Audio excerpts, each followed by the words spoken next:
Hello everybody. In this video I will be talking about friction forces and centripetal forces.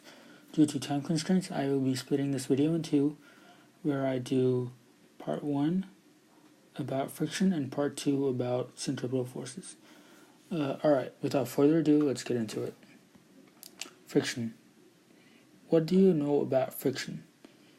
I want you to pause the video now, think about what you know, and press play. Done? Okay. Friction force. What is friction? The basic definition would be a force that opposes motion. That makes sense, right? You're pushing something and the floor is pushing back. Example, there's a person pushing a cart. That's not a good cart. Alright, he's pushing. Alright, we'll make it a box. He's pushing this box across this floor. So, the force that the object exerts is the force applied, and there's also another force in play here. Yes, I know there's force normal and the weight force,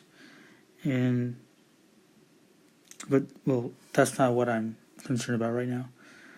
The force that the floor is exerting on the underside of the box to stop its motion, aka forced friction. And now I'm going to tell you about why this force of friction exists in the first place. Okay, so they have a box similar to what I drew, and it's being pushed across the surface, right? To the naked eye, the floor seems to be level, right? But it's not. On a microscopic level, it has what I'd like to call hills. These hills cause inconsistencies, and these inconsistencies cause rough contact area between the two surfaces in contact. Man, I'm using contact a lot of times. This rough contact, depending on how many of these microscopic hills exist in the system, will either slow the object down or just completely prohibit the object from moving further. Friction mainly depends on the surfaces in contact. That is, for example, like say glass on glass, or just glass on rubber, or you get the idea. It just depends on the surfaces that are in contact with each other, or rubbing each other. Yeah. That's the basic concept of friction. It opposes motion, and it's just it depends on the surfaces that are in contact with each other. I apologize, I'm using contact a lot of times, but it's friction, so yeah. Static and kinetic friction. Okay. Static, like the name implies, it acts on objects that are completely still and not in motion.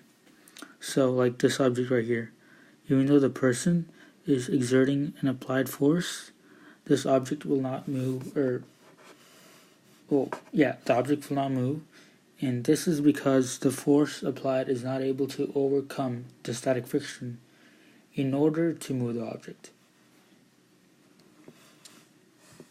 And kinetic motion.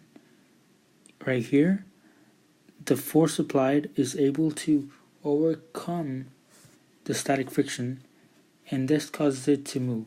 But that doesn't mean there is no friction here anymore. There's still a kinetic friction, even though it's not stopping the motion. It's still decelerating it to some degree. And yeah, that's kinetic friction. So an example would be if a car's on a hill, not a steep hill, 2 degrees, and there's a car stopped here.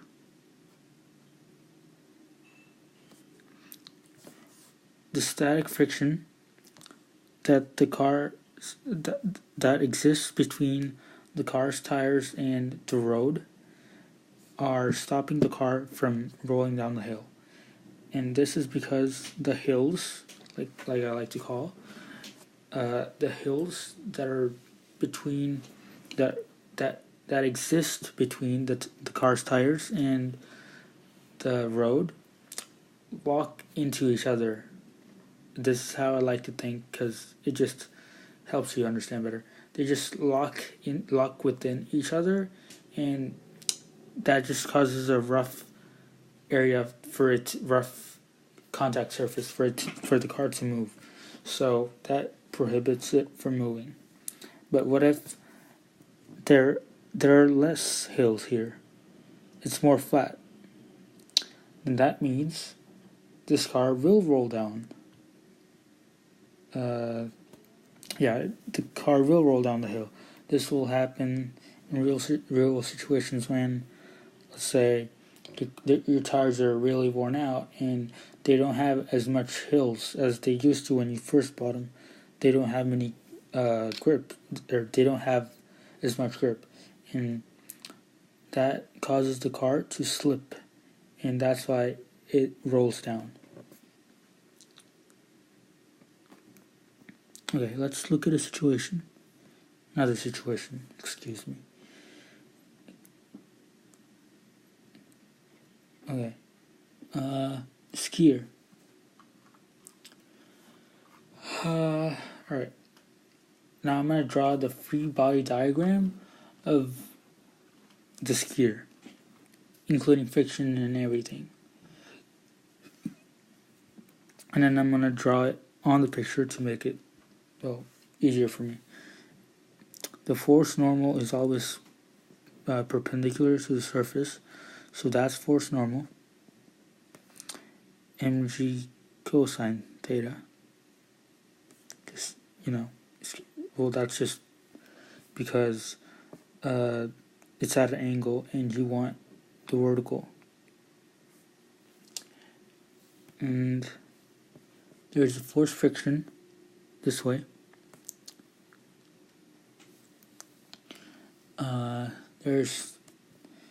But this is the interesting part, I like to say. The weight force is pointing down, but it's not perfectly under the force normal like it's supposed to. So we manipulate it to make it stay under the force normal by saying that it's mg cosine theta.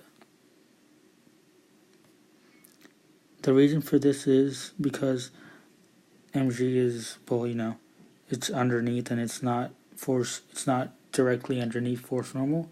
And when this is a triangle and that's the angle, you want this right here, this angle, or this distance, and that would be cosine. So you multiply that by mg cosine theta. But that's not what I'm doing here. That we need to concentrate on friction, and the friction exists right here because the person is moving this way, and friction is slowing him down.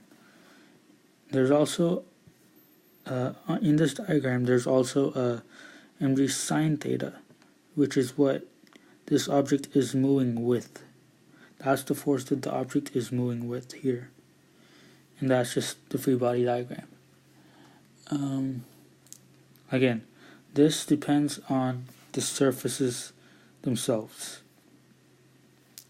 And also, there's this concept called mu, not Mjolnir, like Thor's hammer, mu. That it's the coefficient of friction between two surfaces. There are many of them. You're not going to get all of them on the AP test. You're just going to get a few of them, and yeah.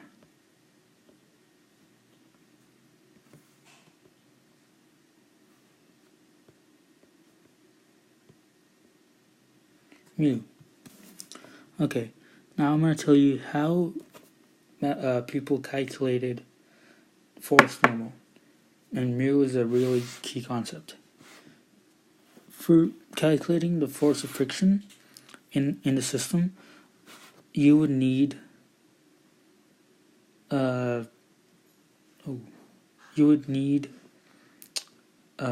coefficients of friction depending on the surfaces, right? Say rubber on dry concrete, steel on steel, you get the idea. So now, to calculate force friction, you multiply the mu times the force normal to get your friction force.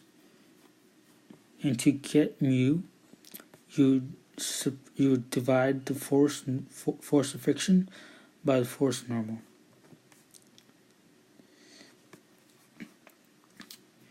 And this is key. Mu is key. You can't calculate friction without mu.